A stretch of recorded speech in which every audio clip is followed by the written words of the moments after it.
السلام عليكم ورحمة الله وبركاته.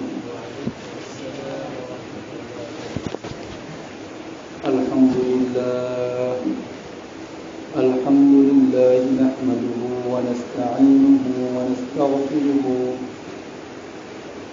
ونعوذ بالله من شرور أنفسنا ومن سيئات أعمالنا.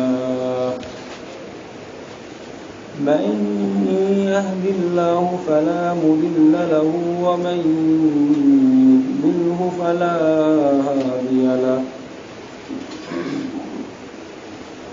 ونشهد أن لا إله إلا الله وحده لا شريك له. ونشهد أن سيدنا ونبينا محمدا عبده ورسوله أرسله بالحق بشيرا ونذيرا وداعيا إلى الله بإذنه وسراجا منيرا.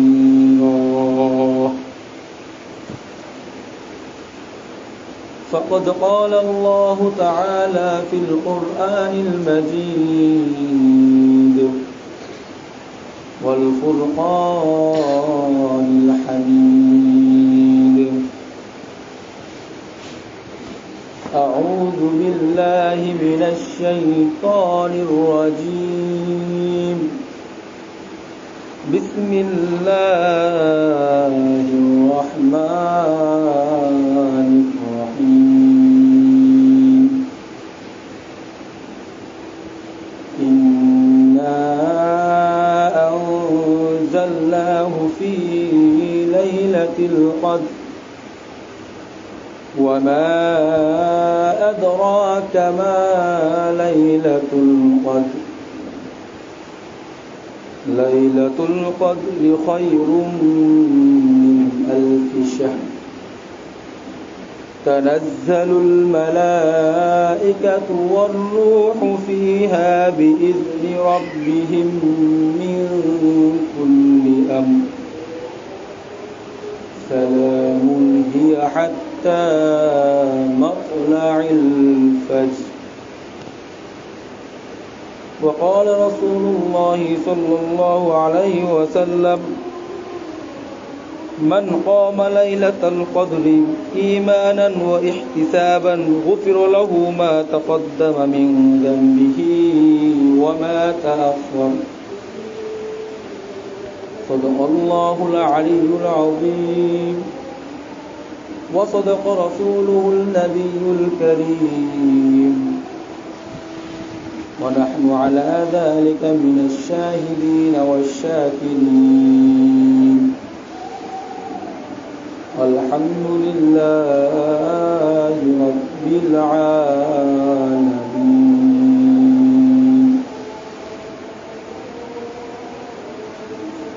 اللهم صل على محمد وعلى آل محمد كما صليت على إبراهيم وعلى آل إبراهيم إنك حميد مجيد. اللهم بارك على محمد وعلى آل محمد كما باركت على إبراهيم وعلى آل إبراهيم إنك حميد مجيد.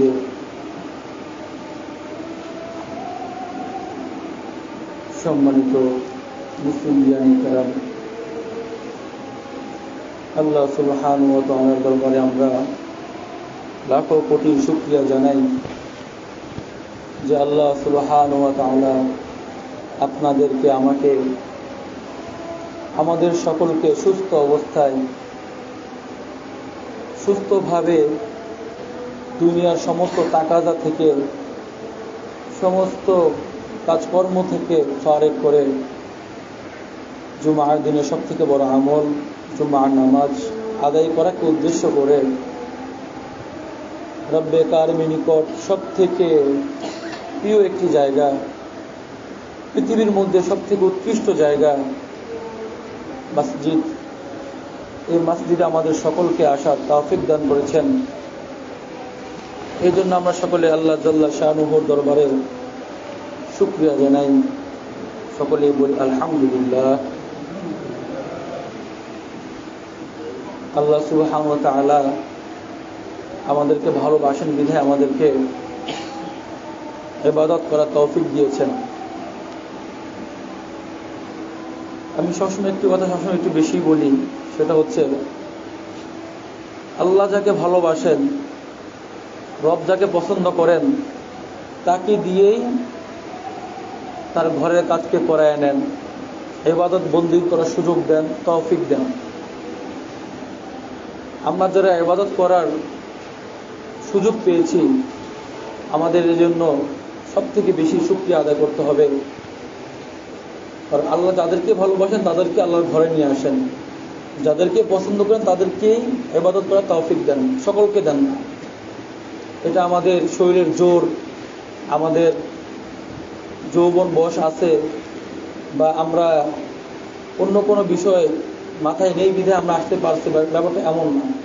আল্লাহ তৌফিক দিয়েছেন, এই জন্য আমরা আসতে পেরেছি।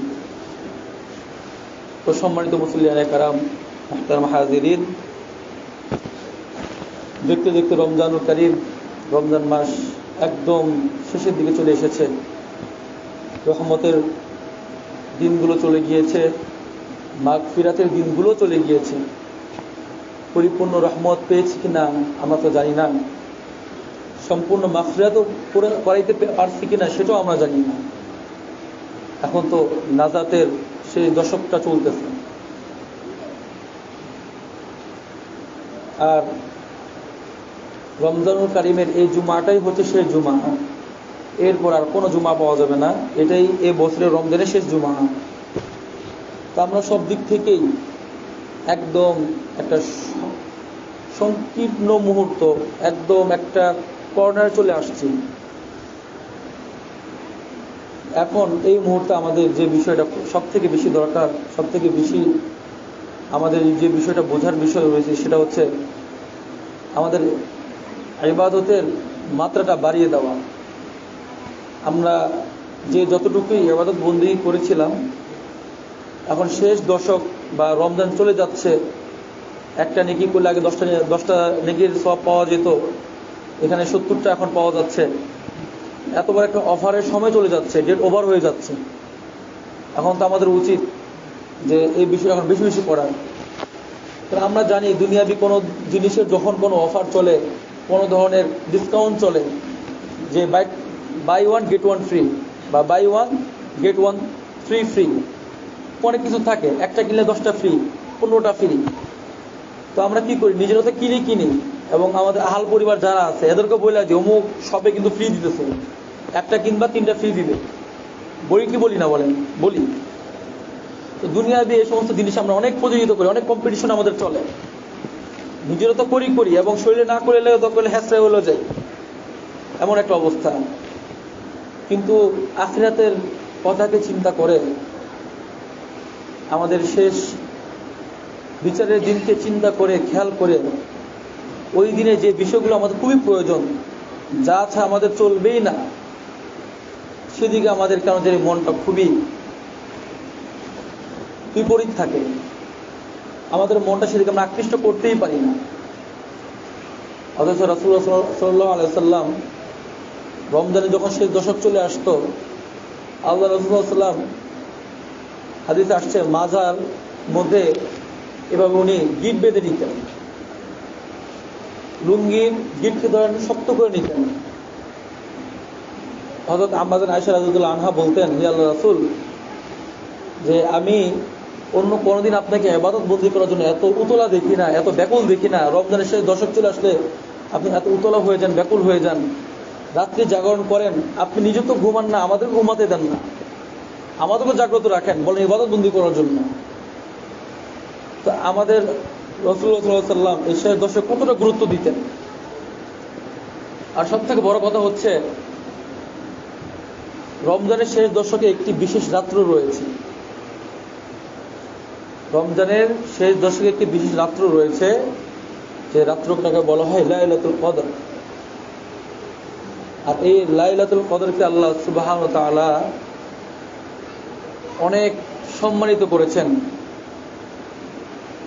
আমি আপনাদের সামনে সূরা কদর তেলাওয়াত করেছিলাম।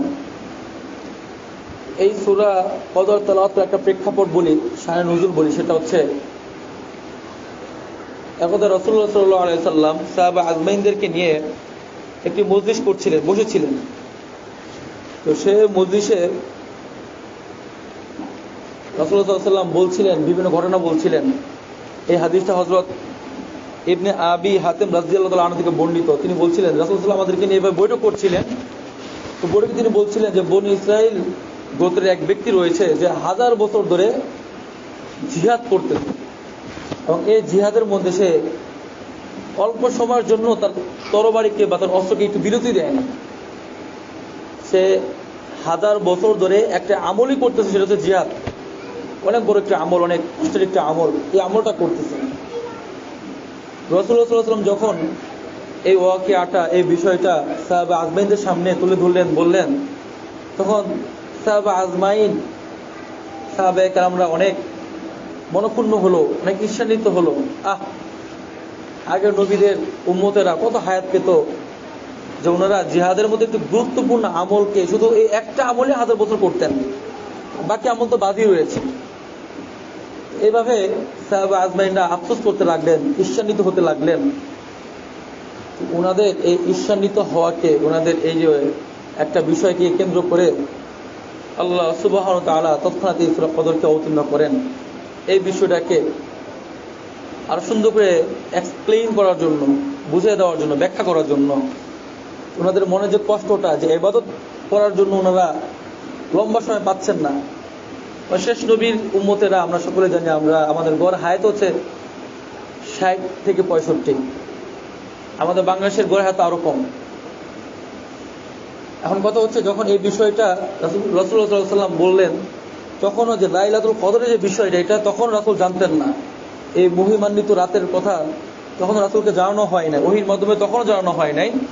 যখন এই সূরা অবতীর্ণ হলো, এই সূরার মাধ্যমে আল্লাহ রাসূল সাল্লাল্লাহু আলাইহি ওয়াসাল্লামকে ওহীর মাধ্যমে এই রাতের গুরুত্ব এবং ফজিলত সম্পর্কে পরিপূর্ণ জানিয়ে দেওয়া হলো। তো যখন এই সূরাটা অবতীর্ণ হলো, বলা হলো ইন্না আনজালনাহু ফি লাইলাতিল কদর। অর্থ হচ্ছে যে আমি ইন্না আনজালনাহু ফি লাইলাতিল কদর, যে আমি এই রাতে কুরআনুল কারীমকে অবতীর্ণ করেছি। আর গত জুমার আগের জুমায় বলেছিলাম যে কুরআনের সাথে যে জিনিসটা সম্পর্কিত একবার হয়ে যায়, সেই জিনিসটা দামি হয়ে যায়। এই যে লাইলাতুল কদর এত দামি হয়েছে কিভাবে? বাট এই লাইলাতুল কদরে কুরআন নাযিল হয়েছিল। এই রমজানটা এত দামি হলো কিভাবে? বাট এই রমজানে কুরআনুল কারীম নাযিল হয়েছিল। তো কুরআনের সাথে যে বিষয়গুলো সম্পর্কিত, সেই বিষয়গুলোই দামি হয়ে যায়। আল্লাহ সুবহানাহু ওয়া তাআলা বলছেন যে ইন্না আনজালনাহু ফি লাইলাতিল কদর, যে আমি এই কুরআনকে লাইলাতুল কদরে কি করেছি? অবতীর্ণ করেছি। আর এই কুরআন লাইলাতুল কদরের সাথে সম্পৃক্ত হওয়ার কারণে, রিলেটেড হওয়ার কারণে আল্লাহ সুবহানাহু ওয়া তাআলা এই রাতকে অনেক অনেক গুরুত্ব দিয়েছেন। কেমন গুরুত্ব দিয়েছেন এটা আমরা সামনে আর একটু ব্যাখ্যা করে বুঝতে পারবো। তো এইটার গুরুত্বটা আরো বোঝানোর জন্য আল্লাহ সুবহানাহু ওয়া তাআলা আমাদের রাসূলকে বলতেছেন যে ওয়ামা আদরাকা মা লাইলাতুল কদর। রাসূলকে প্রশ্ন করতেছেন, হে আল্লাহর নবী মুহাম্মদ রাসূলুল্লাহ সাল্লাল্লাহু আলাইহি ওয়াসাল্লামকে বলছেন, মা আদরাকা মা, আপনি কি জানেন লাইলাতুল কদর? লাইলাতুল কদর কি? রাসূলকে যে বিষয়টাকে জানানোই হয় নাই, সেই বিষয়ে প্রশ্ন করতে কোনো অর্থই আসে না। কিন্তু আমরা জানি যে কোনো বিষয়তে গুরুত্ব বোঝানো দরকার পড়ে, কোনো বিষয় যে একটা ফজিলত বুঝাতে চাই আমরা, আগে এই বিষয়টা আমরা এমনভাবে একটু প্রশ্ন করে বসি যেন শ্রোতা যিনি আছেন, যিনি এটা শ্রবণ করবেন, উনি একটা আগ্রহ প্রকাশ করেন। প্রশ্নই আগে করে ফেললাম, অত জানাই নাই কিছু এই বিষয়টা, উনি আগ্রহ ভরে জিজ্ঞেস করেন যে কি হয়েছে, এই বিষয়টা কি। আল্লাহ সুবহানাহু ওয়া তাআলা জিজ্ঞেস করছেন, মা আদরাকা মা লাইলাতুল কদর, আপনি কি জানেন যে এই লাইলাতুল কদরটা কি? রাসূলকে জিজ্ঞেস করা হচ্ছে, আল্লাহ সুবহানাহু ওয়া তাআলা নিজে জিজ্ঞেস করছেন। তারপর বলছেন যে এই বিষয়টা এটা গুরুত্ব সম্পর্কে বলছেন যে লাইলাতুল কদরি খায়রুম মিন আলফি শাহর, যে এই লাইলাতুল কদরটা হচ্ছে, এই রাত্রটা হচ্ছে এমন এক রাত্র যা মিন আলফি শাহর, যা হাজার মাসের চেয়েও কি উত্তম। সুবহানাল্লাহ। তাহলে দেখেন এখন প্রেক্ষাপটটা আপনার সাথে একটু মিলিয়ে দেই। প্রেক্ষাপটটা কি বলছিলাম? রাসূলুল্লাহ সাল্লাল্লাহু আলাইহি ওয়াসাল্লাম এক মজলিসে বললেন, সাহাবা আজবানদেরকে বললেন, বনী ইসরাইল গোত্রের এমন এক ব্যক্তি রয়েছে যে হাজার মাস এভাবে কি যুদ্ধ করতেছে শুধু জিহাদের উপর, এর মধ্যে তিনি একটা বারও কি তার অস্ত্রকে সংগ্রহণ করেন নাই। তো এইটার সাথে আল্লাহ সুবহানাহু ওয়া তাআলার সাথে সঙ্গে সঙ্গে এই সূরাটি অবতীর্ণ করলেন। সেখানে বলে দিলেন যে লাইলাতুল কদর খায়রুম মিন আলফি শাহর, যে এই মাসের মধ্যে, এই সেই দশকের মধ্যে এমন একটা রাত রয়েছে যে রাতের ইবাদতটা এত গুরুত্বপূর্ণ, এত ফজিলত মণ্ডিত, এত গুরুত্বপূর্ণ যে হাজার মাস আপনি ইবাদত বন্দেগী করলে যে সওয়াবটা আপনি পাইতেন, সমস্ত সওয়াব আপনি যদি এই একটা রাত্রে ইবাদত করেন তার সমপরিমাণ সওয়াব আপনি পেয়ে যাবেন। সুবহানাল্লাহ, কত বড় ফজিলত চিন্তা করেন এবার। লাইলাতুল কদরটা কত বড় ফজিলতপূর্ণ একটি মাস। তো এইভাবে আল্লাহ সুবহানাহু ওয়া তাআলা লাইলাতুল কদরের গুরুত্ব এবং ফজিলতকে তুলে ধরেছেন বান্দাদের নিকট রাসূলের মাধ্যমে। এখন আসেন আমরা এই যে সূরাটা যেটা বললাম, এই সূরাটার মধ্যে 3টি পয়েন্ট রয়েছে। সেই পয়েন্টগুলো কি এটা একটু বিস্তারভাবে আমরা জানি। প্রথম হচ্ছে যে আল্লাহ সুবহানাহু ওয়া তাআলা বলেছেন এই সূরার মধ্যে যে আমি এই কুরআনকে লাইলাতুল কদরে অবতীর্ণ করেছি। দ্বিতীয় বিষয়টা রয়েছে যে এই যে রাত্রটা রয়েছে, এই রাত্রটা হচ্ছে হাজার মাসের চেয়ে উত্তম একটি রাত। তৃতীয় যে বিষয়টা রয়েছে সেটা হচ্ছে এই রাত্রে জিবরিল আমিন ফেরেশতাদেরকে নিয়ে দুনিয়ার আসমানে, দুনিয়ার জমিনে অবতীর্ণ হন, উনি চলে আসেন। এই 3টি বিষয় এই সূরার মধ্যে বলা হয়েছে। এখন আমরা সকলে জানি আল্লাহ সুবহানাহু ওয়া তাআলার যে বিশেষ নিয়মগুলো রয়েছে, সেই বিশেষ নিয়মগুলোর জন্য হযরত জিবরিল আমিনকে সবসময় আল্লাহ সুবহানাহু ওয়া তাআলা দুনিয়াতে পাঠিয়ে থাকেন। কারণ এই রাতটা হচ্ছে এমন একটি রাত যে রাতের মধ্যে আল্লাহ সুবহানাহু ওয়া তাআলা আমাদের জন্য একটা বাজেট নির্ধারণ করেন। বাজেট কি? আমরা দেখি দুনিয়াবি যে বিষয়গুলো রয়েছে, সংসদ হয়, সংসদ, এই সংসদের মধ্যে একটা বাজেট হয়। প্রতি নির্বাচনের পরে 5 বছর একটা বাজেট হয়ে যায়, আর 2 বছর অন্তর একটা বাজেট হয়ে যায়। একটা নিয়মতন্ত্রে একটা নির্দিষ্ট একটা বাজেট হয় আমাদের বাংলাদেশের জনগণের জন্য। এর মধ্যে অনেক কিছুই থাকে। তো আল্লাহ সুবহানাহু ওয়া তাআলা আমাদের জন্য একটা বাজেট নির্ধারণ করেন। অর্থাৎ আমরা আগামী 1 বছর কি খাবো, কি পরবো, কোথায় যাব, আমাদের মৃত্যুবরণ কিভাবে হবে, কত বছর হায়াত পাবো, এই সব কিছু আমাদের নতুনভাবে লিখিত হয়। আর এই সব কিছু লিখিত হয় যে রাত্রিটার ভিতরে, সেটা হচ্ছে লাইলাতুল কদর। এই লাইলাতুল কদরের মধ্যে আমাদের ভাগ্যলিপি নির্ধারণ করা হয়, আমরা কে কি করব। অর্থাৎ আমরা এই রাত্রে যেভাবে আল্লাহ সুবহানাহু ওয়া তাআলার নিকট চাইব, আমাদের আগামী একটা বছর, অর্থাৎ এই লাইলাতুল কদর থেকে নিয়ে পরবর্তী লাইলাতুল কদর পর্যন্ত আমাদের এই সময়টা ঠিক তদ্রুপ ভালো যাবে। এখন আমি যে সূরাটা বললাম, সেই সূরাতে বলা হলো যে হযরত জিবরিল আমিন ফেরেশতাদেরকে নিয়ে দুনিয়ার আসমানে অবতীর্ণ হন। তো দুনিয়ার আসমানে যখন তিনি অবতীর্ণ হন, তখন তিনি আল্লাহ সুবহানাহু ওয়া তাআলার দেয়া অনেক বিধান, অনেকগুলো বিষয় নিয়ে পৃথিবীতে অবতীর্ণ হন।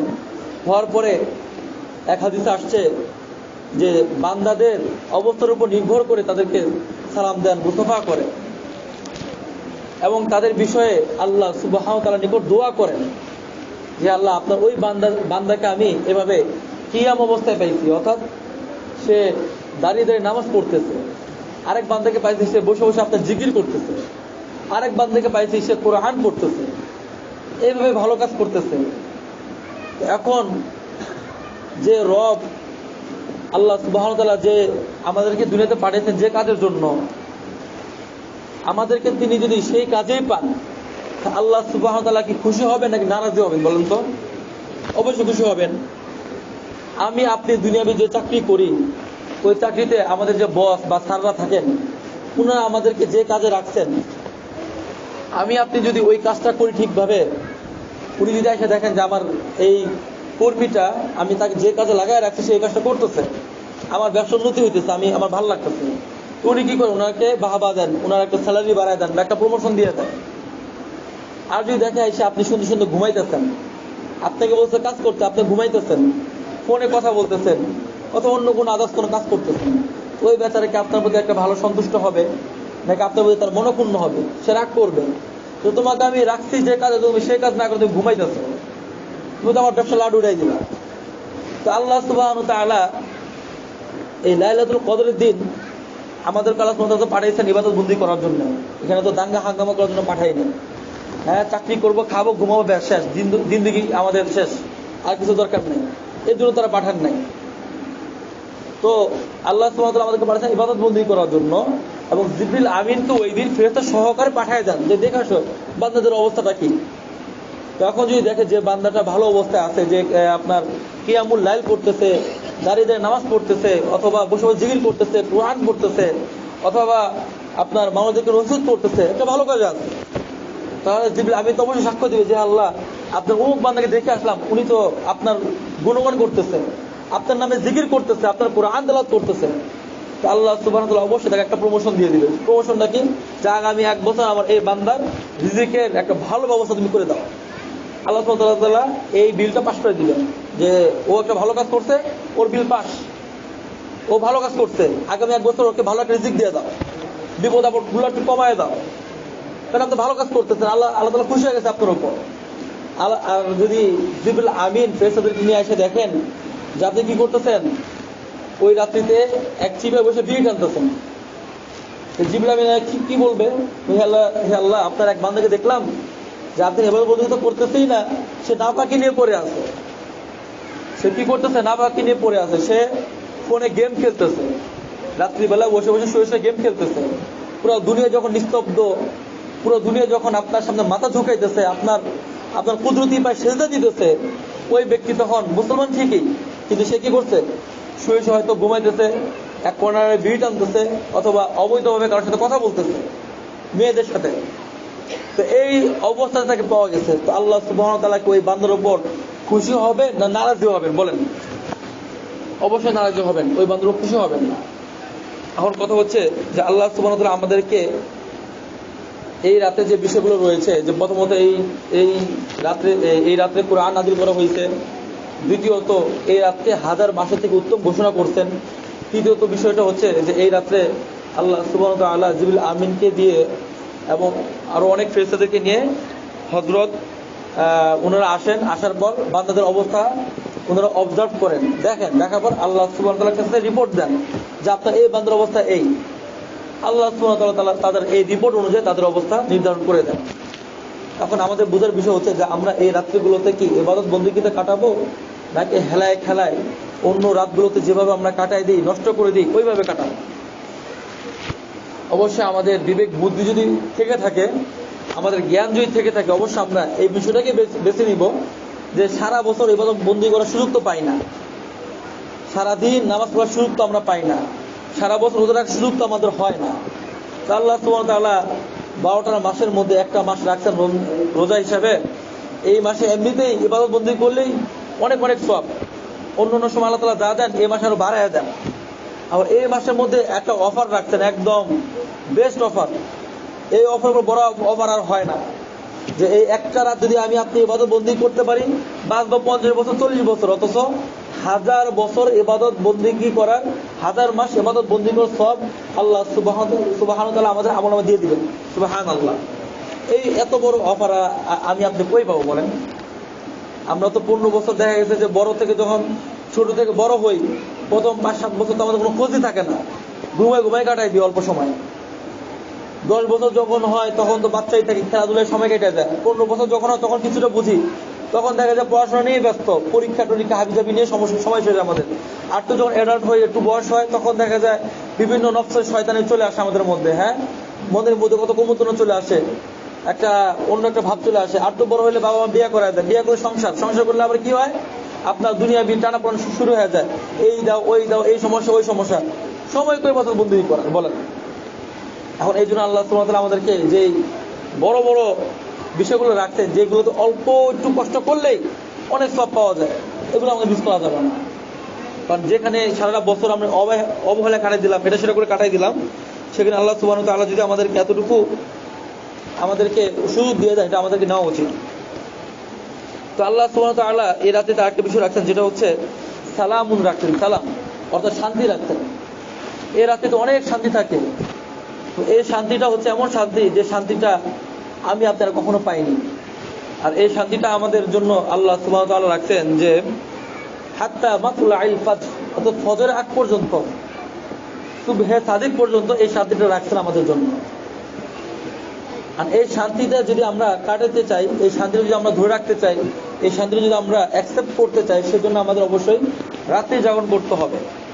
রাত্রি যদি জাগরণ করি এই রাত্রিতে, তাহলে আল্লাহ সুবহানাহু ওয়া তাআলা এই শান্তির মধ্যে আমাদেরকে অন্তর্ভুক্ত করে নিবে।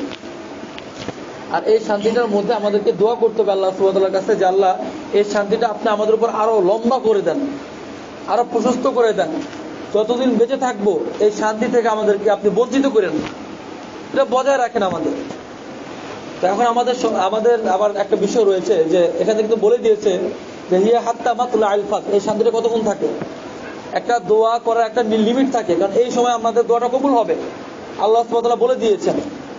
দেখা যায় আমরা সারা রাত ইবাদত বন্দিগি করি, অনেকে দেখা যায় কিছুটা ইবাদত বন্দিগি করে ক্লান্ত একটা ভাব চলে আসে, শুয়ে পড়ি, ঘুমায় যায়।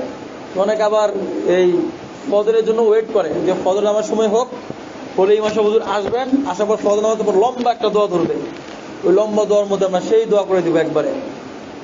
অনেক দোয়া করব, অবশ্যই আমরা দোয়া করব, তবে দোয়া গ্রহণ হওয়ার যে একটা সময় রয়েছে, সেই সময়টা আমাদের ওভার হয়ে যাচ্ছে এই রাত্রিতে শুধু। তো এই রাত্রিতে আল্লাহ সুবহানাহু ওয়া তাআলা বলছেন যে এই যে সালামুনটা, এই সালামটা বজায় থাকে হাত্তা মাতলাইল ফাজর, ফজর পর্যন্ত, অর্থাৎ ফজর আগ পর্যন্ত। তো আমাদের কি করতে হবে, যখন আমরা ইবাদত বন্দেগী করে ফেলবো, করার পর আমরা কিয়ামুল লাইল পড়বো, আমরা যখন তাহাজ্জুদের নামাজ পড়বো, তো তাহাজ্জুদের নামাজের পর অর্থাৎ সুবহে সাদিকের আগেই ইনশাআল্লাহ তাআলা, সেহরি খাওয়ার আগেই আমরা আল্লাহর দরবারে দোয়ার জন্য নেমে পড়বো।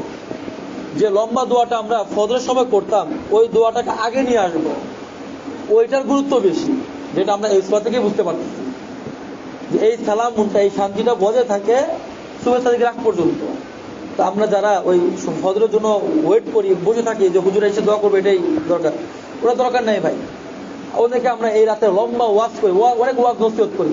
তুমি দেখেন এখানে একটা করে বলেন নাই যে আল্লাহ অনেক ওয়াজ নসিহত করছে। এটা ইবাদতের রাত্রি, এটা ওয়াজ নসিহত অনেক করা হয়েছে সারা বছর, অনেক জুমাতে অনেক ওয়াজ করি, ওয়াজের অভাব নাই। এই যে এখন ওয়াজ করে দিতেছি, তো লাইলাতুল কদরের দিন যে ওয়াজটা করা দরকার ছিল, ওয়াজ এখনই হয়ে যেতেছে। অনেকে মনে করেন যে ওই রাত্রে ওয়াজ নসিহত করতে হবে, তাহলে ঠিক আছে, নাহলে কিন্তু আবার এটা কেমন দিনে হয় না, ভিতরে একটা আমেজ আসে না। আর আমেজের দরকার নাই তো, তারাবি পড়বেন, তারাবি পড়ার পর একটু হালকা যদি খাবার খাইতে হয় খাবার খাইবেন, ব্যাস লেগে যাবেন নামাজে। যত কিয়ামুল লাইল করতে পারেন, রাসূলুল্লাহ সাল্লাল্লাহু আলাইহি ওয়াসাল্লাম এমন কিয়াম করতেন, এমন কিয়ামুল লাইল করতেন, আল্লাহ রাসূল সাল্লাল্লাহু আলাইহি ওয়াসাল্লামের পা মুবারক ফুলে যেত, এমন ফুলতো, ফুলে যেত। হযরত আয়েশা সিদ্দিকা রাদিয়াল্লাহু আনহা বলতেন যে রাসূল যখন নামাজ দাঁড়াতেন, দাঁড়ায় থাকতেন, উনি মনে আর রুকুতে যাবেন না, এমন একটা অবস্থা, আর রুকুতে যাবেন না মনে হচ্ছে, এমন অবস্থা। অথবা যখন তিনি রুকুতে যেতেন, রুকুর অবস্থা এমন হইতো, তাসবিহ এমন করে পড়তেন যে মনে হইতেছে উনি রুকু থেকে আর দাঁড়াবেন না। আবার যখন রুকু থেকে দাঁড়াইতেন, এমন পরিমাণ তাসবিহ করতেন, এমন পরিমাণ সময় নিতেন, মনে হচ্ছে উনি আর সেজদাই যাবেন না। অথবা যখন সেজদা চলে যেতেন, সেজদায় এই পরিমাণ তিনি পড়ে থাকতেন, রাসূল আল্লাহ সুবহানাহু ওয়া তাআলার কুদরতি পায়ে এভাবে পড়ে থাকতেন, এভাবে দোয়া করতেন যে উনি মনে আর উঠবেন না। তো হযরত আয়েশা সিদ্দিকা, আমাদের আয়েশা সিদ্দিকা রাদিয়াল্লাহু আনহা বলতেন, আমার তো মাঝে মাঝে মনে হইতো না জানি আল্লাহ রাসূল সাল্লাল্লাহু আলাইহি ওয়াসাল্লাম আমাদের ছেড়ে চলেই গেছেন, এমন ভয় হয়ে যেত। তো আমরা কি করি, আমাদের নামাজ কিরকম, রাসূলের নামাজ কিরকম ছিল এই রাত্রিতে বলেন। আমল তো বলে দিচ্ছি, এখনই বলে দিচ্ছি, ওয়াজ নসিহত যা করে এখনই বলে দিতেছি। আমাদের নামাজ পড়তে হবে, কিয়ামুল লাইল পড়তে হবে এই পরিমাণে যে আমরা যত লম্বা কেরাত পড়তে পারি তত লম্বা কেরাত পড়বো। অনেকে বলে যে হুজুর আমি তো এত কোরআনের এত অংশ মুখস্থ নেয় যে অংশটা আমি লম্বা কেরাত পড়তে পারি। আপনি যে সূরাটা পারেন ওই সূরাটাই পড়েন না। যে কটা সূরা পারেন সব কটা সূরা অর্ধেক করেন, এক রাকাতে পড়ে ফেলেন, বাকি অর্ধেক সূরা এক রাকাতে পড়ে ফেলেন। যত কিছু মুখস্থ আছে আপনার সব অর্ধেক করে এক রাকাতে পড়েন, আর এক অর্ধেক 15 রাকাতে পড়েন। সুবহানাল্লাহ, হয়ে যেতেছে। যত লম্বা নামাজ পড়া যায় তত লম্বা নামাজ পড়েন, সেজদা যান, যায় তাসবিহ পড়ার পর আল্লাহর কাছে অনেক দোয়া করেন, অনেক দোয়া করেন। আপনার রিজিকের ব্যবস্থা হয় নাই, আপনার চাকরি চলে গেছে, আপনার ছেলে সন্তান হয় না, ছেলে সন্তান কথা শোনে না, আপনার রিজিকের বরকত নাই, বাবা মা অন্যরকম, আপনার দুনিয়ার হাল হাকিকত অন্যরকম, প্রতিবেশীরা আপনার সাথে দুশ্মনী করে, কত সমস্যা। আপনার দোয়া করেন আল্লাহর কাছে। আপনার তো ওই ক্ষমতা নাই যে আপনি প্রেসিডেন্টের লোক, প্রেসিডেন্টের যে কাজ করাই দিবেন, এটা হয়ে গেছে, শেষ। আমি আপনি যারা আছে আমরা একদম লো কোয়ালিটির মানুষ, আমাদের কেউ নেই, আল্লাহ ছাড়া কেউই নেই। আমাদের ব্যাক ইন্ডে, আমাদের ব্যাকআপে কেউই নেই একমাত্র আল্লাহ ছাড়া। ওই একটা দরবার খোলা আছে, একটাই দপ্তর খোলা আছে, একটা মন্ত্রণালয় খোলা আছে। ওইখানে যদি আমরা ভালোভাবে আমাদের আবেদনটা রাখতে পারি, ইনশাল্লাহ অ্যাকসেপ্টেড হয়ে গেলে আর আমাদের কোনো দুঃখ থাকবে না ইনশাল্লাহ। কারণ কথা হচ্ছে ওই রাতে যে ইবাদত সম্পর্কে বলতে চাইছিলাম সেটা হচ্ছে প্রথমত কিয়ামুল লাইল করতে হবে আমাদের। অনেক অনেক রাত্রি মানে বারবার নামাজ পড়তে হবে। যদি বেশি বড় সূরা না পড়ি তখন নামাজ অনগত পড়তে থাকলাম। আর এই রাতের জন্য নির্দিষ্ট কোনো সূরা নাই। অনেকে মনে করে যে এই রাত্রে নির্দিষ্ট কোনো সূরা আছে, সূরা কদর আছে, তো এই যে ইন্না আনজালনাহু ফি লাইলাতুল কদর, মানে এই সূরাটাই মনে পড়তে হবে, এইটাই পড়ে। এরকম কোনো বাধ্যবাধকতা নাই। আপনার কোরআনে যে জায়গাটা ভালো মুখস্থ আছে ওইটাই পড়েন, ব্যাস। অনেকে মনে করে এই নামাজের জন্য মানে আলাদা আবার নিয়ত করতে হয়, কোনো নিয়ত দরকার নেই। আপনার যদি জীবনে কোনো কাজা থেকে থাকে, অনেকে বলে কাজা নামাজ নাই, অনেকে বলে কাজা নামাজ নাই, কাজা নামাজ নাই। যদি কেউ বলে কাজা নামাজ নাই, তাহলে আমি বলবো যে একটা হিসাব করলে তার নামাজই নেই। যদি আপনি বলেন যে কাজা নামাজ নাই, একটা হিসাব করলে দেখা যায় যে আপনার নামাজই নেই। কেন নামাজ নেই চিন্তা করেন। কারণ আপনি আজকে ফজর নামাজ পড়তে পারলেন না বা জোহর নামাজ পড়তে পারলেন না, কোনো কারণবশত কোথাও গিয়েছিলেন বা কোনো সমস্যা হয়েছে, তো এই নামাজটা যেহেতু আপনার দৌড়াইতে হবে না, আপনার নামাজ পড়তেই হবে না, তা আপনি আসর নামাজ থেকে শুরু করেন নামাজ। কারণ ফজর যেহেতু আপনার গেলই, কাজা গেলই, জোর আপনি আসর থেকে নামাজ শুরু করলেন, এই নামাজ পড়লেন, আপনার পিছনে যে বোকায় রয়ে গেছে ওটা বাদ পড়ে গেছে আপনার। তো আপনি এই যে অলসতা করে বা কোনো কাজের কারণে ফজর জোহরটা বাদ দিয়ে দিলেন, এই অলসতা যদি আপনার কিছু সময় বজায় রাখেন তাহলে আপনার আজকে সারাদিন নামাজটাও বাদ যায়। যেহেতু কাজা নামাজ নাই, আর কাজা নামাজ যদি নাই তাহলে তার গুনাহও নেই, বুঝেন। কিন্তু যে জিনিসটা নাই ওই জিনিসটা গুনাহ হওয়ার কথা আছে কোনো? আপনার কাজা নামাজই নেই, তো কাজা নামাজ যদি নাই থাকে তাহলে তো গুনাহ থাকার কথা না। কথা বুঝতে পারছেন আপনারা? কথা বুঝতে পারছেন? এইটাই কথা হচ্ছে, যদি কাজা নামাজ থাকে তো তার গুনাহ আছে। আপনি নামাজ পড়ে আপনার গুনাহ হচ্ছে না, ব্যাপারটা এমন। তো আমি মনে করি যে অনেকে আমরা এই রাতে নফল নামাজ পড়ি অতিরিক্ত, তো নফল নামাজের পাশাপাশি আমাদের উচিত আমরা যে বকেয়া রাখছি আল্লাহর কাছে, জীবনে কত ফজর নামাজ বাদ দিয়ে দিচ্ছি ঘুমায়া, কত জোহরের নামাজ বাদ দিয়ে দিচ্ছি কাজ করতে করতে, কত আসরের নামাজ বাদ দিয়ে দিচ্ছি খেলতে খেলতে, মাগরিব নামাজ তো বন্ধু বান্ধব চা দোকানে খাইতে খাইতে শেষ, আসর নামাজের আগে ঘুম, এশা নামাজ আগে ঘুম, কত নামাজ আমি আপনি বকেয়া রাখছি আল্লাহর কাছে। আমাদের উচিত এই বকেয়াটা পরিশোধ করে দেওয়া। এই রাত্রিতে আমরা কি করব? নিজের বকেয়াটা পরিশোধ করে দেবো। আরে ঋণ আগে পরিশোধ করেন না, আপনি করেন না, দান করেন আপনি, আপনার ঋণ এত রয়ে গেছে, পরে আপনি কি দান করবেন? এখন ঋণটাকে পরিশোধ করেন। তা আমরা জীবনে যত ফজর নামাজ কাজা করছি উচিত যে আমরা ফজর নামাজটা পড়া শুরু করবো আগে। সময় বেশি দিব না, একদম সময় কাছে আসছে। কথা হচ্ছে যে যত ফজর নামাজ কাজা করছি নিয়তটা এইভাবে করতে পারি যে আমার জীবনে যত ফজর নামাজ কাজা করছি তার প্রথম নামাজটা আমি এখন আদায় করছি, আল্লাহু আকবার, শেষ। এইভাবে নামাজ পড়তে পড়তে হিসাব তো আর নাই কত নামাজ কাজা করছি। ফজর নামাজ পড়তে পড়তে যখন আমাদের মনে একটা ইতমিনান চলে আসবে, একটা চলে আসবে যে আমার মনে হয় লাইফে যত নামাজ কাজা করছিলাম ফজরের, এটা মনে হয় আমাদের আদায় হয়ে গেছে, ব্যাস আলহামদুলিল্লাহ, এখন জোর নামাজ শুরু করে দেন। এবার জোর নামাজ শুরু করবেন, পড়তে পড়তে যখন ভিতরে একটা চলে আসবে যে মনে হয় আমার আর জোর নামাজ কাজা নেই, বকে আমার পরিচিত হয়ে গেছে, আসল শুরু করে দেন। এখন বুঝতে পারছেন? নিয়ত এমনি করলেই হয়ে যাবে, এত কিছু দরকার নেই। এখন ভাই খুব বেশি কথা বলবো না, সময় খুব অল্প। কথা হচ্ছে এটাই যে লাইলাতুল কদরের দিন আমাদের যে আমলটা বেশি করতে হবে সেটা প্রথমে নামাজ পড়বো, অনেক নামাজ পড়বো। দ্বিতীয় কথা হচ্ছে যেহেতু এই রাত হচ্ছে কোরআন নাজিলের রাত, এই মাসে তো কোরআন নাজিল হয়েছে, বিশেষ করে এই রাত্রটা যেহেতু এই রাত্রে কোরআন নাজিল হয়েছে, এই রাতে আমরা অনেক বেশি কোরআন পড়বো, খুব বেশি কোরআন পড়বো। কারণ কোরআনের সাথে সম্পর্ক করতে পারি। আগে অনেক সময় বলছিলাম কোরআনের সাথে যদি আপনার একবার সম্পর্ক হয়ে যায়, এই কোরআনটাই যথেষ্ট আপনার নাজাতে উঠিলার জন্য। সুবহানাল্লাহ। তাহলে কেমন যদি এই কোরআনই আপনাকে হেফাজত করবে, আল্লাহকে সুপারিশ করবে, এটা আপনার অমুক বান্দা যে আমাকে প্রতিনিয়ত তেলাওয়াত করতো, আমাকে প্রতিনিয়ত পড়তো, বুঝুক না বুঝুক আমাকে আঁকড়ে রাখতো, ধরে রাখতো, আর যতক্ষণ সে কোরআন পড়তো ততক্ষণ সে গুনাহ করতো। যদি আপনি কোরআন পড়েন তখন কি আপনার অন্য গুনাহ করার সুযোগ আছে আপনার? হ্যাঁ, অনেক গুনাহ করার সুযোগ নেই। যারা আমরা ওই একটু কম বুঝে বা কম পড়তে পারি তারা তো আরো পারবেন না, কারণ কোরআন যারা খুব বেশি ভালো পড়তে পারে না, অনেক আটকা পড়ে, একটু ধাক্কা পড়েন, তো এখানে আপনার ফুল মাইন্ডটা যদি কোরআন না থাকে আপনি তো পড়তেই পারবেন না। চোখটা এদিক সেদিক ঘুরে তো আপনি পড়তে পারবেন না। হাফেজ সাহেব যারা তাদের কথা ভিন্ন, তার মুখস্থ পড়তে পারে। তো কথা হচ্ছে এটাই ভাই, যে কোরআন বেশি করে পড়ি, কোরআন আমাদের নাজাতের উসিলা হয়ে যাবে। এখন তো নাজাতের দশক চলতেছে, এখন এই দশকের মধ্যে আপনাকে আমাদের এই নাজাতের সার্টিফিকেটটা আমাদের নিয়ে নিতেই হবে। আমাদের বাবা মারা গেছে, সবাই তো আসছে কবরে, সে কবে কবরে আমি আপনার বাবা মাকে, দাদা দিকে, নানা নানিকে, শ্বশুর শাশুড়িকে, আত্মীয় স্বজনকে সবাই দিয়ে আসছি, সে কবে 40 দিন হইলে বা ওই যেদিন মারা গেছে ওই দিনটা আসলে বড় করে একটা গরু জবাই দিয়ে আমরা বড় একটা মিলাদ বাতিল করে দিই, ব্যাস হয়ে গেছে, এনাফ। ওই দিন অপেক্ষা থাকি, সবাই তো দিয়ে আসছি, কিন্তু দোয়ার কোনো খোঁজ খবর নেই। ওই দিনই আপনি দোয়া করবেন, আর অন্য দিনগুলো আপনার দোয়া করতে কে না করছে? আল্লাহ না করছে আপনাদের, রাসূল না করে গেছে যে ওই দিন ছাড়া কিন্তু দোয়া করা যাবে না বাবা, একদম নিষেধ, এমন তো বলে যান নেই। তা আমাদের উচিত এই রাত্রিতে আমাদের, বা এই নাজাতের দশক চলতেছে যেহেতু, আমাদের নিজেদের নাজাতের সার্টিফিকেটটা নিতে হবে। আমরা যাদেরকে শোয়াই দিয়ে আসছি কবরে, আমাদের তো শুইতে হবে, তো ওনাদেরকে আল্লাহ সুবহানাহু ওয়া তাআলা যেন মাফ করে দেয়, সেজন্য প্রচুর দোয়া করতে হবে যে আল্লাহ আমার ইবাদত বন্দেগী যাই করছি, এই ইবাদত বন্দিগুলোকে উসিলা করে আপনি আমার বাবাকে মাফ করে দেন, আমার মাটাকে মাফ করে দেন, আমার শ্বশুর শাশুড়িকে মাফ করে দেন, আমার ভাইটাকে মাফ করে দেন, আমার বোনটাকে মাফ করে দেন আপনি আল্লাহ।